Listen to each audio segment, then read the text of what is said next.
Capitals చెప్పేస్తున్నాడు. Capitals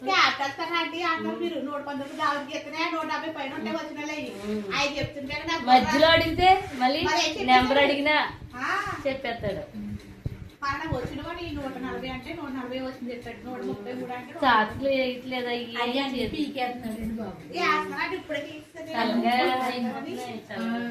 చేతులు అరికాళ్ళు చల్లగా ఉండకూడదు. చేతులు వేస్తుంటే ఏం చేస్తున్నాడు అనుకుంటున్నారో పీకే పడేస్తున్నాడు. అది తన్నుకుంటాడు కదా, తన్నుకుంటున్నప్పుడు ఊడొచ్చాడు. ఇంకొక నెల ఒక్క నెల తర్వాత పుష్టిస్తాను ఏమో పుష్టిస్తాను ఒక్కొక్కళ్ళు వలుతూ ఉంటారు. అందుకే ఇంట్లో లేకపోతే చూడండి మంచిది.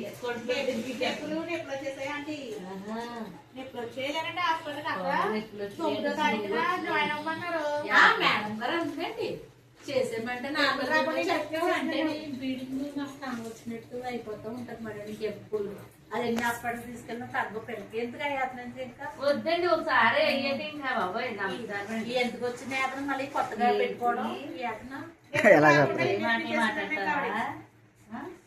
ఎప్పుడు రాకుండా చూసావా? సన్నిధిలో చిన్న పాత్ర అయిపోతావా?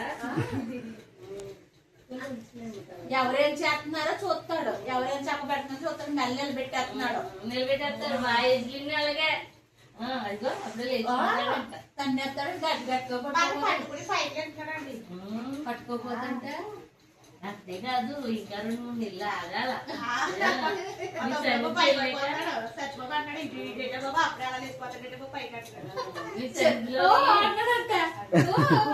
గొడవండి. మేము లక్ష్మణ్ వద్దాం అనుకున్నాము రాని సవర్గా హాస్పిటల్కి వెళ్ళిపోయింది మీ అమ్మాయి. అన్నారు అంటే వెళ్తాం కదా, ప్రార్థన చేసుకుంటాం కదా, వెళ్ళాలండి. ఎక్కడికి అవుతలేదు, పిల్లలు కూడా సరిపోతుంది. ఆవిడకి అసలు ఖాళీ వాళ్ళ అత్తయ్య గారి క్యారేజీ పంపాలి మామయ్య గారి. ఈ బాబోయ్ ఎవరో ఒకళ్ళు ఇంటికి వచ్చి ప్రార్థన చేసుకునే వాళ్ళు ఎక్కువ. ఆవిడ ఇంటికి పెద్ద తెచ్చేవాళ్ళు కూడా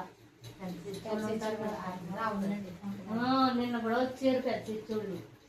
నేను మంగళవారం కదా ప్రార్థన అక్కడే మరి సురేష్ గారు వెళ్తాను కదా, ప్రయాణంలో కొంచెం ఎక్కువ పెడతాము దేవుళ్ళు వెళ్తే ఆవిడకి 2 గంటల దాకా వాళ్ళు వచ్చి ప్రార్థన చేయమని ఎవరి సంవత్సరం పెద్ద శక్తులు కూడా వస్తారు. మన సంఘం వాళ్ళకి అందరికీ అంతగా తెలియదు. నాకైతే ఎప్పుడు నేను కన్వర్ట్ అయ్యానో అప్పటి నుంచి కుమారి గారు నాకు బాగా అటాచ్.